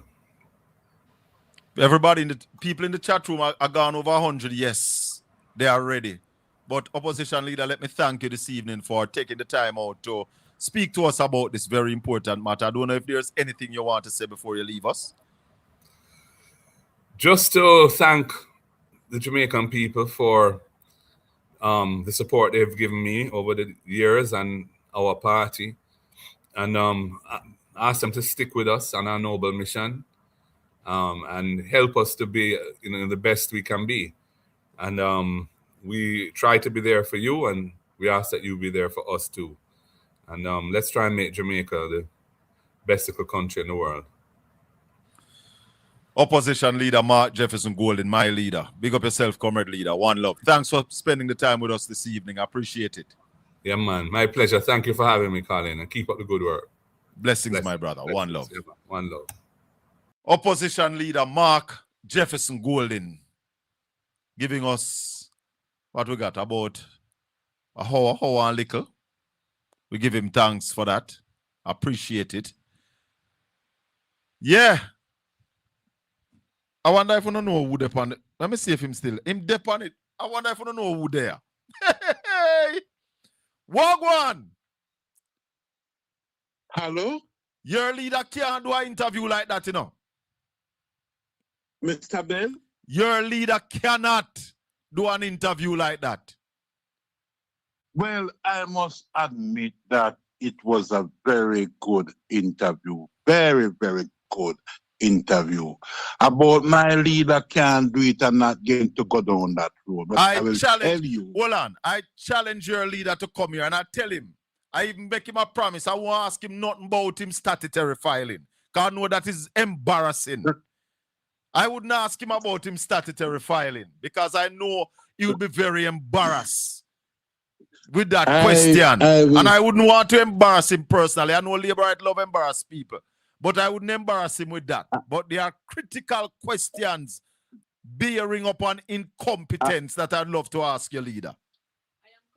I agree that Mark Jefferson Golden were hitting the notes this evening, and the interview was an excellent one, and it say well for our country and thing, and I have no issue with it because I am not the type of person who going to come here and find fault just because of politics.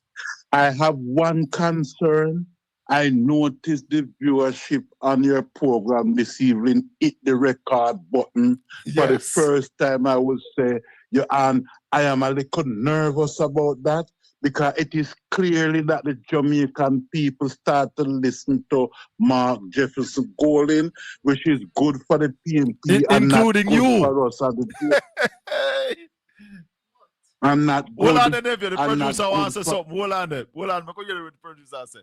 I am convinced that Neville come on this show every day to tell the Labour Rights. You don't worry yourself, man. Me dep on your side. Every day him come and say, I am a GLP supporter. I am a Labour. Lie, Mattel. I am still not convinced. Lie. He's a confused PNP. Continue, nephew. No, what I'm saying, Colin, I am concerned as a Labour right this evening because it is saying that people is listening to Mark Jefferson Golden, and if people is listening to him, that can be danger. That can be Colin, let me tell you a thing before I go. People tell me on the road that they listen to your program, and even though they don't comment or chat, but when they compare me with the PNP activists them on the program, they learn from me just like how I learned from the opposition leader about the NARA bill a while ago. And it is frightening. And clearly, I join the call that this Naira bill needs some shake-up. Yes, it needs some reworking. correction. Some reworking, yes. Yes, it needs some but and I think one of the things that I would encourage the Prime Minister to put in, that the NARA CEO come to the Parliament twice yearly to answer questions from all parliamentarians. Yes. Him shouldn't be hiding from that. I don't see why him hiding from that. Yes. But my people tell me on the road, me in a I get to them, people tell me, and me I tell you, that you have some PNP who see like, oh, you see them behave on the program. I see where them behave in the community in which the voters is around them, and they are making no contribution to the PNP to win an independent vote. All right, so because of the right, so we're gonna take that and say to the PNP them, stop, turn off people, make certain you bring more people on board. Thank you, nephew. We don't have a lot of time. I want to take. Thank you very much. Interview, but me nervous. All right, thank you. 1-876-804-7072. Never say I'm nervous. The government lie. Government very lie.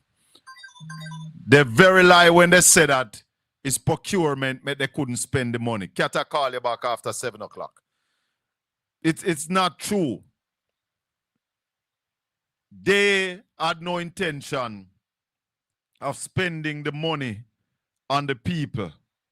And therefore, people are suffering. If you have not yet liked the live, please touch the thumbs up. If you have not yet subscribed to Portland Spice TV, please subscribe, like, and share up the channel. Zelika Jess will be on Straight Up tomorrow, tomorrow morning, 10:10, talking about that killing down there in Montego Bay. Very sad. Ralston will be on tomorrow evening. Ralston was on this morning. That's why we brought Ralston this morning. Yeah. Oh, yeah, OB did that try to link me up earlier, But the call, them did that come in fast and furious. Caller, good evening. Welcome to the Colin Bell Show. We're live. Right. Mr. Bell. Yes, sir. It's not easy to get by your show. Yeah, man. They You're call busy, them. busy. It may I tell you, this is one of the most popular show. And you know how much time I try to call. I don't want easy something. I'm lucky I saw it to go. get through. May I tell you, it's like hot bread. Trust me. I mean, Mark Olin, him do a good job. He's doing a good job. It's just that we want to get the fire all the time. We want to get into the street and we want to find a way how to take it to them, because with the numbers that we have now, 28, moving from 14 to 28 seats, that say a lot. It means that they have strength. Yes. But I think something just seems a little, Mark Olin seems a little quiet. Him is a little too decent, and I think him need to get some of that fire in him. But you heard what he said? He said that he's of the opinion that the people have lost the fire to get out there. I understand that. Because all right. What's the problem? Look what happened this morning. Taxi men are having serious problem, and they allow Selitan Newman to tell them to call off the strike. They never really want to strike. They never really wanted to do it. I understand, because him alone can't go out there, But one thing that I like to tell Mark Olin, stick to it, and the PNP don't give up. Hold on for Mark Olin, keep the unity, continue this struggle through, because I am sure that the people know, I realize Andrew Holness never show up himself. I mean, before the election and after now, I know a lot of people I realize, especially this woman that get dead in a Montego Bay with the shooting, You can imagine a whole heap of young youth get killed by the police similarly, innocently get killed, and over the last 2 years or more, and the government is supporting this no camera. Yeah, man, the government don't want, and that's why, caller, that's why I am convinced that the government has given the order for the police to do what they are doing. Because if the government was not in league with what is happening, they would have said to the police, wear body cameras. And once the government give that order, the body cameras would be worn, will be worn. But they're not giving the order. You heard Dr. Chang in his sectorial debate said nobody can tell the police what to do. So the people of Jamaica need to tell Dr. Chang what to do. And the people, you see, we're going to take up when September 3rd come on voting back all them there. All them there. They don't get what to vote for. You know? People have to start understanding that leadership matters. Who leads matters. Yeah, and trust me, Andrew only to me is a boy. And his wife were in this parliament here. Get out. She forget the hell out of there. How you have this report from the Integrity Commission from the 30th of March and hold it down? Juliet, you need to resign. Why are you hiding the report, Juliet? She need to take care of herself. Yes, man. They might try to use the same behavior they might use, even with the police. They might try to frighten the youth them in order for can't forget down the crime rate. Instead of them try to do the right policing, they might try to use this killing thing for frighten a lot of people. I am saying if you get information that a youth is a gunman and you go for him and him shoot off for you, fine. Take him down. Exactly. But if you go for him and him hands up, him not supposed to end up dead. Exactly. So the police are use a strategy for go out and kill a couple of youth with the expectation that the other youths we get frightened. Just the numbers they might try use to suppress this crime, which is it is not real. It is not real. And now when you look at it, the police are kill more people than where the crime rate usually. When you add the amount that the couple years ago, kill, couple years ago, I write a song. Cause I will a song I write, cause I love write. Yeah. And the song say, murder them, a murder them, a murder them, a murderer. Police are rude boy, tell me which one you're rather. Cause anybody come, somebody a get murder. Murder them, a murder them, a murder them, a murderer. Police are rude boy, which one you're rather. Cause anybody come, somebody a get murder. You understand? And it was based on what was happening at the time. And the same thing happening now. You're afraid of rude boy, you're afraid of police. What can go so? I want to tell you something. The rude boy, them sometimes them have more compassion because even so in those actively, people could have gone and get the help and thing. This government they not help nobody, so they're worse than the rude boy. They're not helping nobody. They kill people without mercy, without even. You can imagine when a man there with a policeman, woman, and the police find out, I kill him, I get killed, or help something. Leave the man, the woman alone. Later, caller. Thank you. Yeah, respect. 1-876-804-7072. Coming up at 7:15 on this channel is Religious Freedom with brother Peter Stamp. In bringing on a pastor this evening. When I need some God in our soul. What about Buju song? Murderer, blood upon them shoulder. Let me tell you something.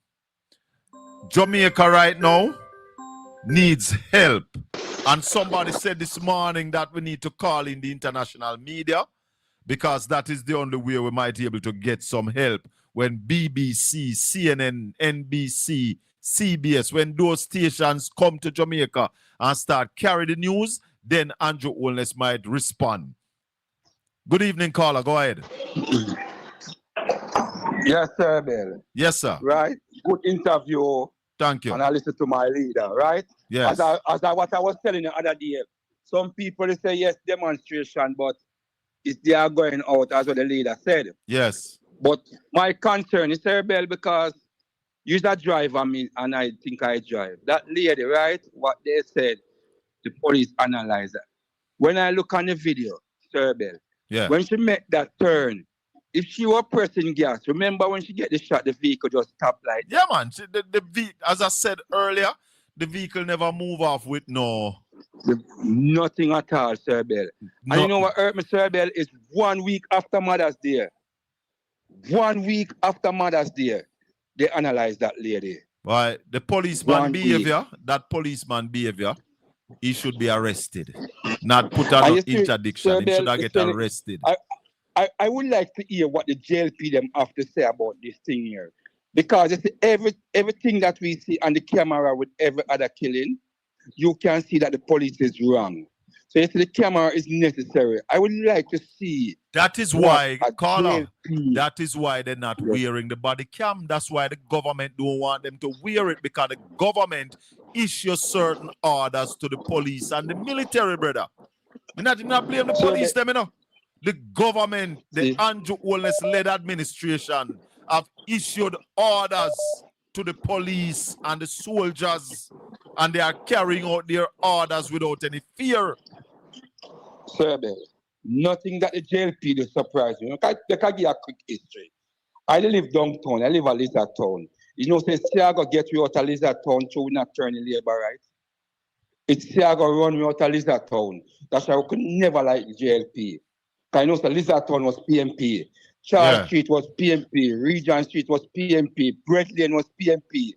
Right? And when the peacemaker and the soldier them get to leave the corner between Lizard Town and Tivoli, Siago and him friend them come over there and come get you out. And as some me go live at PMP headquarters till we get to end up at Arnett Garden. As a little boy. Wow. Right? Because my mother decided not to turn labor right. So it's not the first, and I can tell you, in the 80s, Siago in 1980, and by 81, 5 men died at Jonestown, including General Starkey in our house, but never was wanted. So this thing is not coming just now. It's from the 80s, from Siago in power. And if you can go back, inform all kind of police gang. All kind of police gang to get rid of the youth them. Yeah, man, Buster Man did say kill all Rasta, you remember that? So I'm not talking that something that I don't know. I'm a West Kingston man coming up and see what police doing at the 80s to youth and youth. So Andrew only continue it. Andrew only continue what Siago do in the 80s. He did it. All right, you my have brother. Picks, you have eradication, you have all kind of police coming up. All That's right, my sir. 2 cents. Respect. Yeah. Give thanks. 1-876-804-7072. Like up the video for me now, please. We have almost 2,000 people watching the program. Like up the video. If you have not yet subscribed, please subscribe, like, and share the channel. Become a Portland Spice ambassador. What does it take to be a Portland Spice ambassador? Just make sure you tell people about the channel. Share the channel to all the people in your contact. Yeah, man. Colin, you saw the picture with Bujo and Andrew Holness. And as the green band on, which Bujo you talk? Bujo Bantan or the lady will get killed? I don't know which Bujo you talk. I couldn't the Bantan. Let me thank everybody this evening. Let me thank the leader of opposition for taking the time out to join us on the program and share with us. We appreciate it. We want to thank all the listeners and the viewers, all the subscribers. If you're a new subscriber, welcome to the space. Please share up the channel. We take another call before we end. Go ahead, caller. Good evening. How you doing, Sir Colin? How you doing? Blessings, my brother. One love. Blessings. I just want to say a couple things before you close out, real quick. Yeah. About the murder and the shooting. First thing, if anybody realize the officer that shot the woman today, I don't think that's a regular. That's not a regular. How do you say it? A regular traffic police officer. It's not a regular constable. Yeah, it's not a regular constable that issues tickets for cars. No, man, a squad man them that. No, man, I know that kind of a squad man them that. You have some squad in Jamaica. That's a squad. A squad man so them why, that. The question for me is, why was he there to do that? Why was he doing a job to stop of the a traffic protests? cop? And not traffic him depon. The protest them did have to stop, brother. That's not a traffic man. Okay. Traffic police not carried 2 guns. That's what, okay. I used to say him have a I rifle. realize that. You see, him have him rifle plus him have him side piece. Yeah. Guys, side piece him go for, you know. Yeah. And you can see him quick and sharp. Colin, he shot it with his left hand. He grabbed the gun so quick. The man quick, did it with man. his left hand, brother. I left or right on him use, man. I left on him use, man. Well, me have to go back and look. I not contest that. One him right hand upon him rifle, and him go in and him pull out the gun look like a desert eagle. Cause it look like the desert eagle did half safety, you know, brother. No, man. It look like no. fire, you know. The police them carry Glock. Glock now have no safety. Okay. Glock them carry. And then have no carry no safety. Once you cock it, once one in the head, it's ready for go. And bad man police no walk with them gun without it cock. Gun cock. Once gun reach in their hand, gun fire. Okay. Another thing I gotta ask you too, like, can an investigation be ran on this cop? Then How do you well you have Indicom who must be doing that investigation. So because the way this man fire, you know, Colin, the way this man fire that shot so quick and so fast, it's like he's used to this. Yeah, man. Then it's a used to thing. Listen, a whole heap of man police kill from the year start, you know. Jesus. Whole heap of people the police them kill from the year start. And I was saying to somebody today that once you kill 3 persons, once you kill 3 people, killing coming like nothing to you. You understand? Yeah, man. But we're going to dig a little bit deeper into the police force to find out what is happening with our police officer, what happened when they kill somebody, how long they get off duty, do they really go to a psychiatrist because they ought to do all these things. But as I said, if they have killed more than 3 persons, when them do that, them not feel no way. Well, I need to know the history of this man because, like, I need to know the history dealing with how many situations that he been with where he has to dislodge his firearm. I need, where is this information? Florence is saying that today is the 18th day of May and the police killed 15 people already from the month start. So another question I got for you. One more question. Were you satisfied with the opposition leader reaction towards the killing? Were you satisfied with that? Knowing him, yes. Because he's not a man who going to lose his mind like Juliet will. You see? Well, Colin, listen, let me say something real quick. I am disappointed in the reaction. I'll be honest with you. Mark Golden is too laid back. No, it's not laid back. Him laid back, you know. I mean, let me show you something. Let me show you something. Okay, go ahead. You saw when Angela Brownberg lift up the mace, how Juliet Wellness lose her mind? Yes, I saw that. Because she's not a professional. Mark Golden is the consummate professional. So he's not going to get irate and loud like me. We might say, Talon, make up. Mark Golden is going to be calm, cool, and collective. You listen to Marlene Malawi Fort, you realize she was very calculated in what she said. Oh, yeah. I've seen that. Yep. So those people have a little more training, are way more training than the Speaker of the House. Because when Angela Brownberg lift up the mace, Juliet shouldn't get out like that. She should have calmed herself, stop the sitting, return to Parliament, call her out, read the standing order, and ask her to leave the Parliament decently. Yeah, but because she's not a professional, she lost her mind and lost it. Mark Golden not going to do that. Mark Golden's a professional, well-trained. But Colin, you can be a serious professional too. I see no fire, Colin. Honestly. I'm a comrade, Colin. I see no fire, brother. Well, it's what you see. No fire. You have to call it like how you see it. You know? I have no problem with somebody calling it like how they see it. But I know Mark, and I know that was sadness. He was very sad about it. You could be diplomatic seriously and have a little flame with yourself. Yeah. You can put a little pressure on them. I feel like there's a very high level of caution when it comes to certain things with this government, especially when it comes to the opposition attacking the government. I feel like there's a very high caution level there. Yeah, they are cautious. In my view, they are too cautious. Very much so. Yeah, man, we need to come down hard upon the government. You have to. Somebody has said, I must come a road, you don't know. Once I am in Jamaica road, I go me that road, caller. When we are going road, me lead road. Ask the people, am I fear real? When we lock the road, I fear real. All day we lock it. Yeah, man. Exactly. All right, caller. Thank Give you thanks. so much.